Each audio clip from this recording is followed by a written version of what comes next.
morning, good afternoon, good evening, everyone. My name is Verena Lasvinia, and I'm honored to welcome you to our March edition of Spa and Wellness Talk by VLF Spa Consulting. Thank you so much for joining me today, where we'll explore how to write an appealing spa and wellness menu. And spa and wellness menus have definitely evolved over the last 10 to 15 years, and I'm curious where we stand today in 2022. Also, many spa leaders are left to write their own spa menus, so we hope to bring you answers today in regards to the do's and don'ts for this process.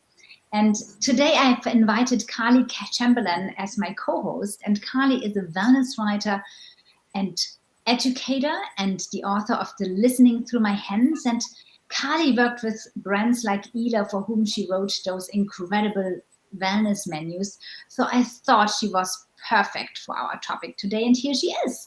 Welcome, Carly. And thank you for joining us. Thank you, Verena. Thanks for having me. It's so great to be here. And I just want to say happy St. Patrick's Day as well. I've got Irish in my blood. Absolutely. So I'm sure lots of people will be celebrating. It is. Even my daughter this morning wanted to get it ready for St. Patrick's Day and the celebrations. Lovely. Very lovely. But thank you for having me. Yeah, no, I'm so excited to share some insights with you all today. I mean, as you said, I've been in this industry as a trainer, a therapist, a writer for 15 years now. And I've really seen an evolution of the spa menu. So I'd like to kind of really delve in a little bit and talk about, how we can engage with our clients and our guests the right way for them, for what suits their needs. Fantastic. Dear audience, as you know, we welcome your questions in the chat on the YouTube video and channel, so we will answer them towards the end of this talk. But let's start, Carly, indeed. And I mean, you have written so many spa and wellness menus, and by now you have for sure a strategic and also creative approach to this process. I'm sure we would love to know more about how you approach this process and what does it look like to the customer, to the end consumer. Yeah. So I have really focused today on looking at the wellness or spa menu that a property will design versus how a brand will design a spa menu, and then how they kind of convert and the end result of that. And I think the first thing we have to think about is the market. So who is your guest? Who is your client? What is your core offering? And what is your purpose? What is your company's purpose, your brand's purpose, your kind of values, if you like. And then from there, nice idea of what the outcome will look like, what the needs of the business are versus that of the guest. And that's where I always start. So I really want to get to the root of the brand first, and really help them navigate this quite tricky, somewhat tricky way, because sometimes you can be the most incredible spa director or a great visionary, a brand owner, but sometimes those are not the people that should be writing the menus. And you can kind of see, I can kind of identify that now when I'm looking at different menus. So yeah, that's the key thing, is really figuring out who the right person is to convey the message. Yeah, and I mean, that's a very good point. I've been a spa director for so long, and I never felt comfortable, or I never felt that what I came up with was that what I wanted. And I was always very appreciative to have either the brands inspiring me with content, or I was relying on the PR and marketing team to help me with writing something that was more dreamy or more inspiring for when I read the menu, actually. So how would you say does a guest actually meet the spa and wellness world these days, and what speaks to a guest today? What gets them excited? Yeah, I mean, for me, the key is simplicity. nowadays more than ever, people have extremely short attention spans. We have to admit that we are all mildly, if not hugely addicted to social media, screens, technology. And as a result of that, studies are showing that our attention spans are getting much shorter. The need for that quick fix, that quick answer, that quick result is very apparent. And so that is really key to how guests or clients, customers enter your environment now. Are they coming for the escape from all of that? You'd hope so, but nowadays we are still seeing guests carrying their phones around in their robes, and you cannot peel those devices away from them. It takes a long time for people to switch off, which is where I wanted to point out the difference between the spa and the wellness setting. Because again, today, the spa and wellness setting has merged. 10, 15 years ago, the wellness setting was a very distinct place of escape, retreat, self-discovery, transformation, whether that be through different modalities of treatments, nutrition, programs, that generally high-end places of retreat. And the spa was very much how we traditionally see it. So being able to go to the spa is slightly more accessible, spa days, spa packages, including lunch, this and that. And, now we have a savvy guest. So we know that these people want more. How do you merge spa and wellness without diluting the authenticity of your offering? The guest is wanting it all, basically, in this day and age. And even though they might want to switch off from their technology, when they enter the spa or the wellness setting or both, they want an interactive experience still. So there is still an expectation for a digital experience somewhat, a visual experience, whether that's having a spa menu presented to them through a device, through an iPad, a promo on a screen. They want to get inspired, and we respond better to visual and the infographic as well, which I think I want to touch on a little bit more a bit later on. That's actually very interesting what you say with this infographic and the visual, because it is true that often we have those standardized or stereotyped pictures that spas find somewhere on a free platform like Unplash, or even buy them on iStock, but maybe that are not up to date anymore.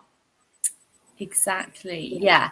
I think that we're sort of looking again at what kind of property we are talking about, because again, we know there's many different environments that spa and wellness sit. So that also has a huge factor to play in how we present our menus.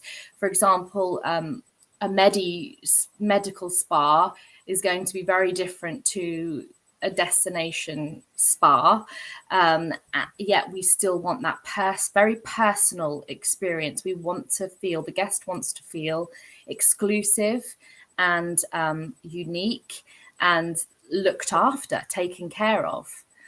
So it's, how do you navigate that? When you're thinking about a destination spa, I automatically think a paper menu.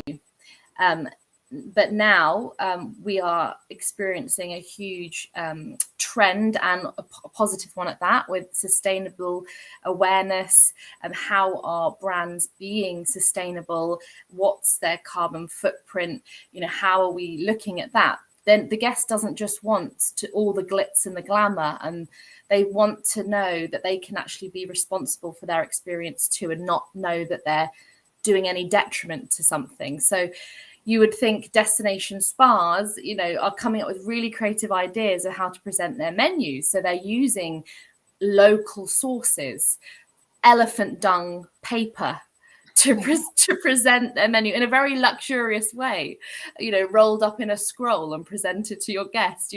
We're going from one extreme to the other when, an urban boutique day spa is all interactive and all digitalized. And probably before the guest even arrives in your space, they will have already booked their treatment. They would have done it online. Booking, yes. And this is huge. This needs to be an area of real interest for business owners. It's the kind of online platform and how accessible and user-friendly it is to your guests.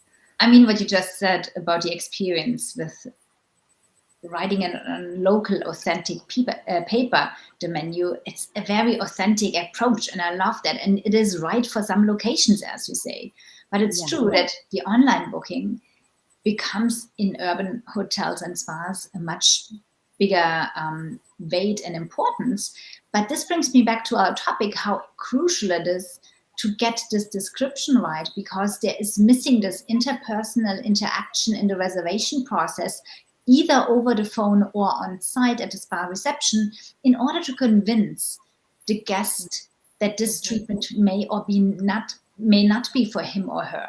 And so could you share maybe one concrete example of a description that maybe has worked 10, 15 years ago, but which we should avoid today, and share how you would word it instead?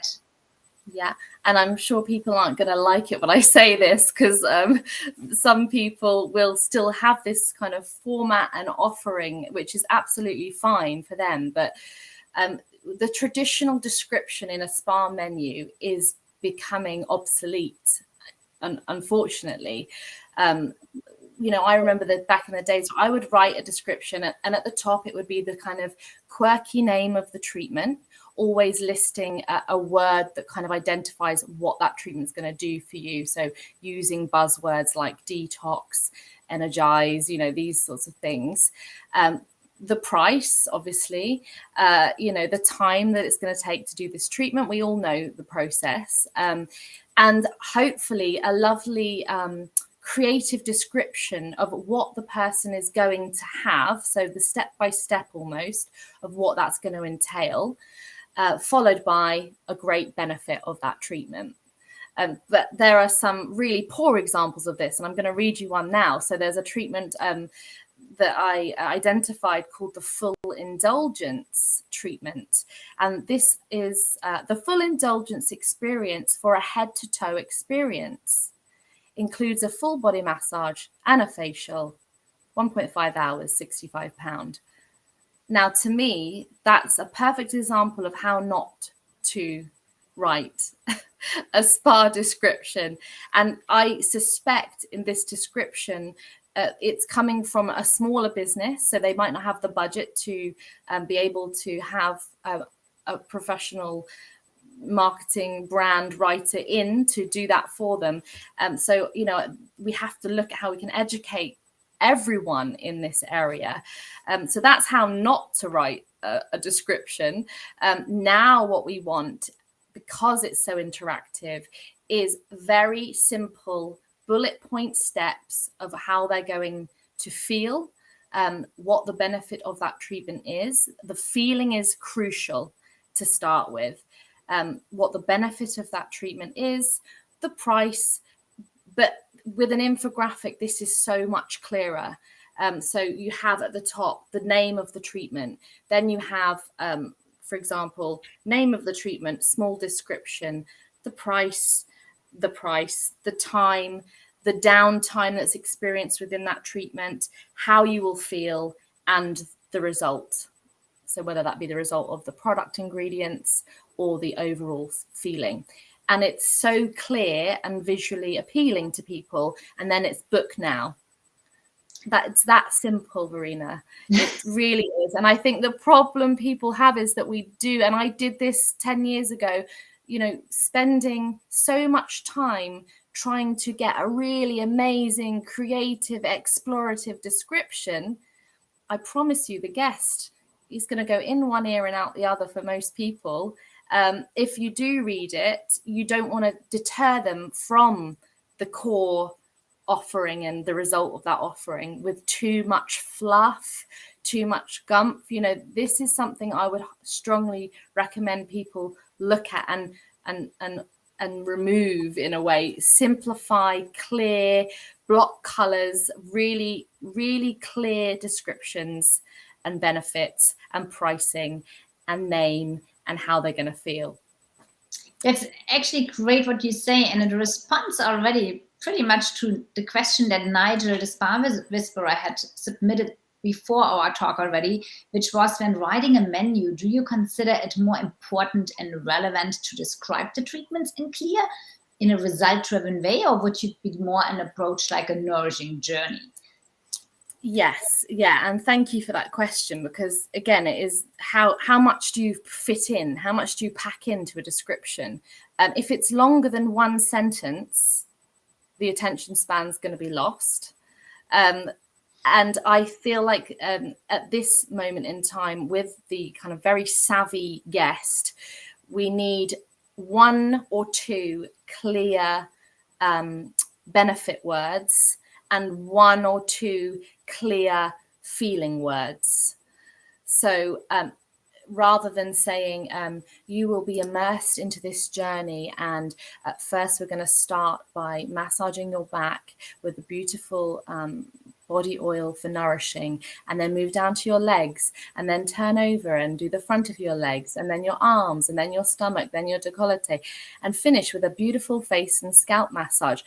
That is gorgeous. And I think that is where there is space for your therapist to describe the treatment when they're in the room with their guest, not for a spa menu description these days. So we do need to say, like, how's it going to make you feel? What's the benefit? Or a core ingredient, price, very, very short and sweet. Okay, great. Now I have a question that relates to the description that I've always wondered, and maybe you can get me the answer to this. Would you write a description sweet, short, and straight to the point, but in a you form, addressing the client that you will be experiencing this, this, and this, and getting this out? Or would you rather stay generic and say that this treatment will provide you with this, this, and this, or will have this and this, and will get you this and this? I think it depends on the property and the brand.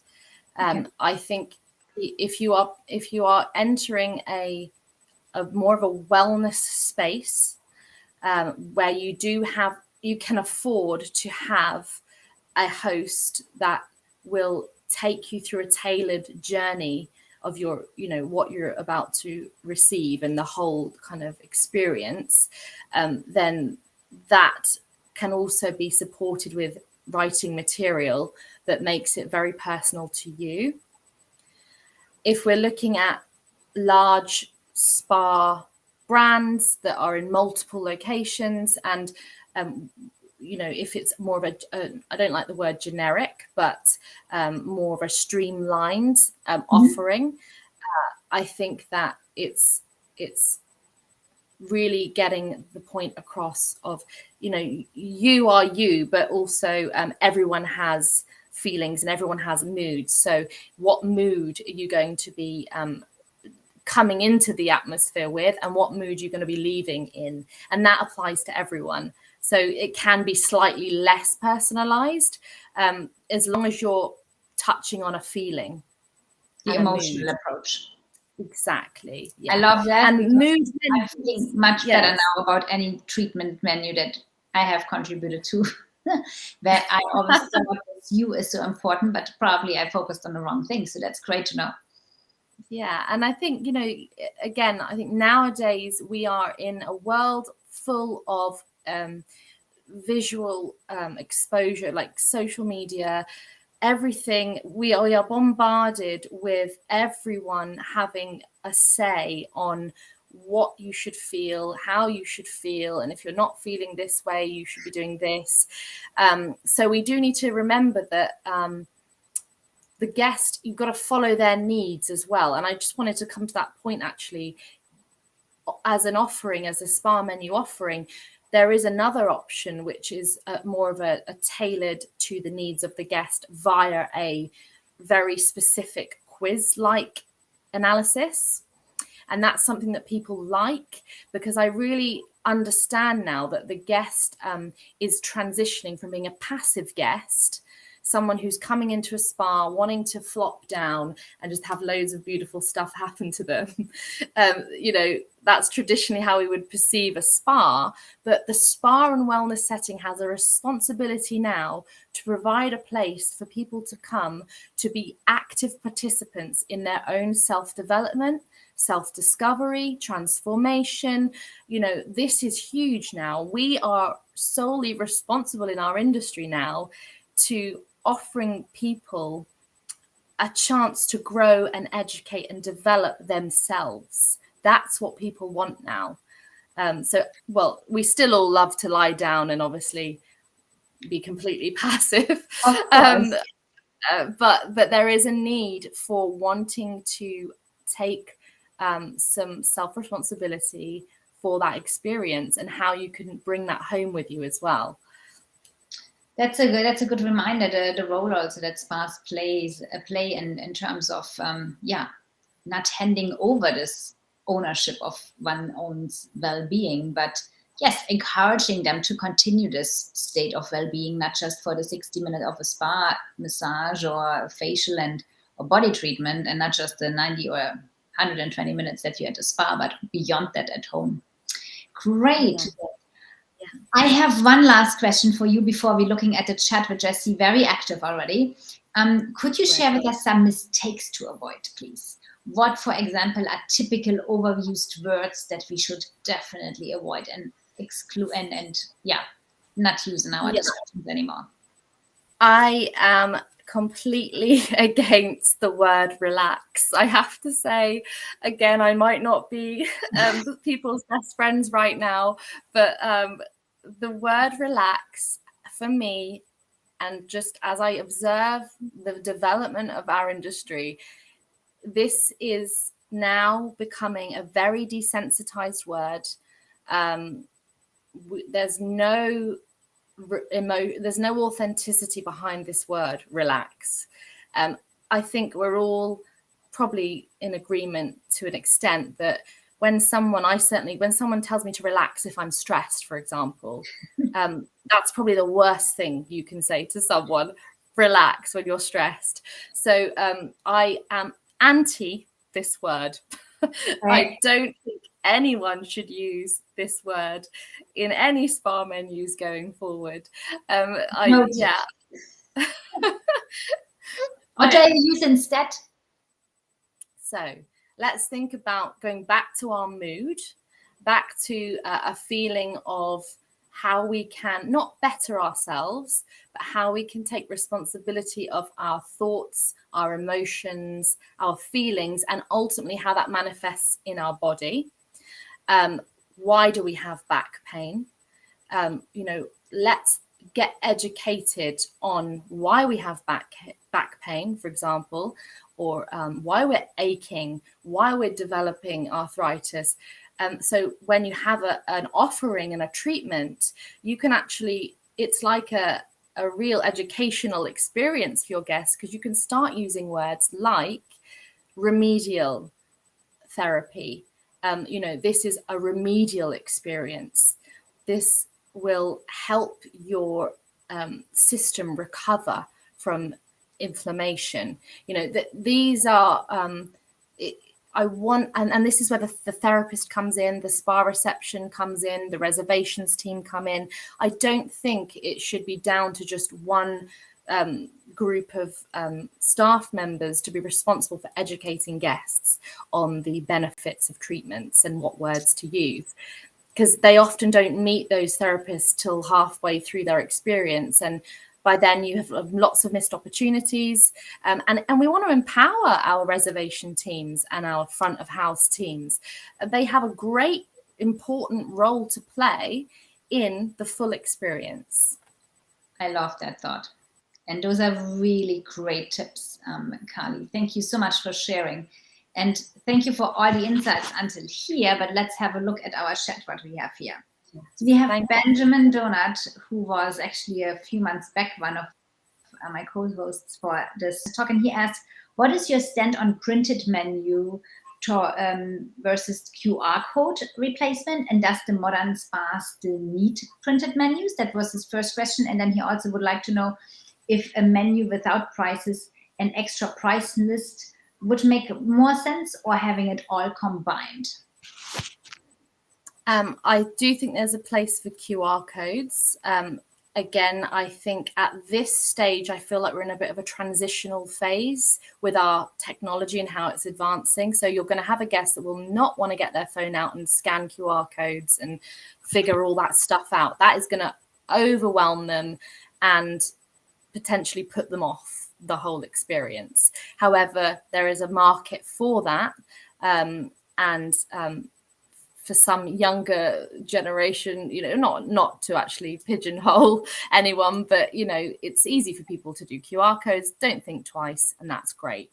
And in terms of the price list, I think that if you are a high-end property, there is probably not a need to have the price list in your face, like all in one package. There should be a place where that is accessible, maybe more of a kind of private intranet kind of system where you can access, if you're like a member or something, you have all of that information to hand when you want to access it. But I am very much a person that likes to put things on the table. So I don't want to be hiding things or I don't want the guest to feel that they have to kind of explore and figure things out with those very generic things. Do you know what I mean? That they should just be as they are, if that answers the question okay. I do hope so, and thank you for your question, Benjamin. Then we have Trudy Smith, also a very regular of the Spa and Wellness Talk, who is asking, what are your thoughts about digital tablets with menu on them, which is a little bit like QR codes, but still it would be more handing out a tablet with the menu on to guests that are coming into your spa. Yeah, I'm all for the digital tablet. You see it now already for other methods that we do in the spa environment. And my one concern with that is that by the time a guest comes into the spa, at what point does that process happen? That needs to be thoroughly thought through. Like I said, nowadays, I think a lot of people are already knowing what they're going into before they even enter the property, unless it is more of a retreat or a destination or a hotel spa. But yes, I'm all for the digital evolution of the spa menu. Excellent. Thank you so much, Trudy, for your question. And then we have Anna Moyne, a spa consultant out of New York City, who asks, what is the best approach for personalization of services, being led or creating your own journey? I think there needs to be some kind of framework to guide people. I think if you have guests that aren't sure what on earth they want or need, you're going to probably waste a lot of time trying to figure that out as such.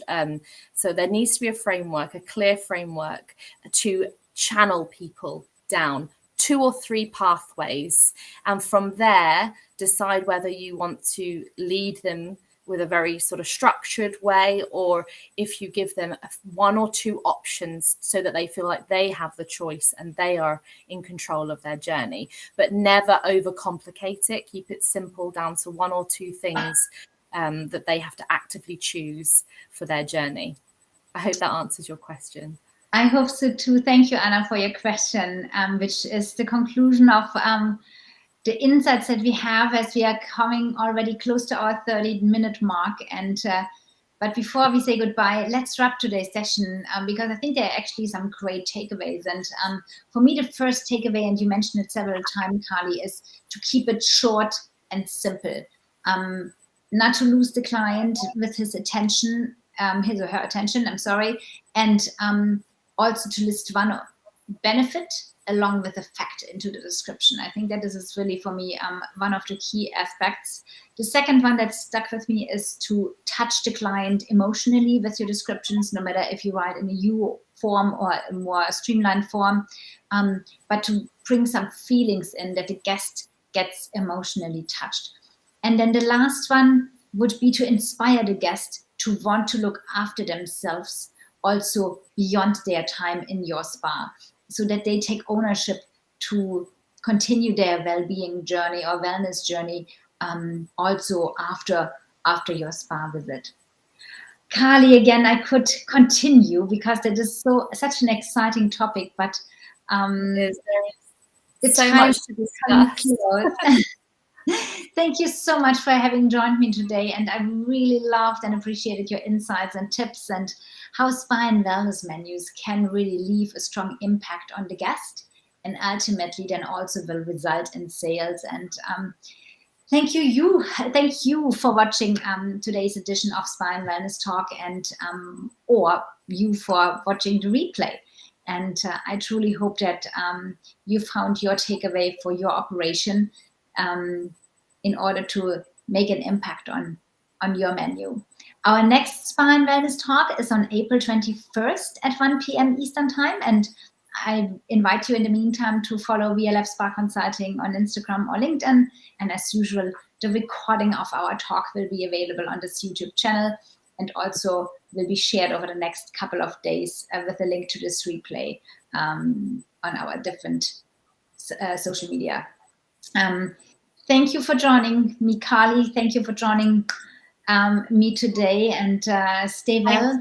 Until next time. It's been an honor, Verena. Thank you so much. Thank you, Carly. All the best. Thank you. Take care. Thank you.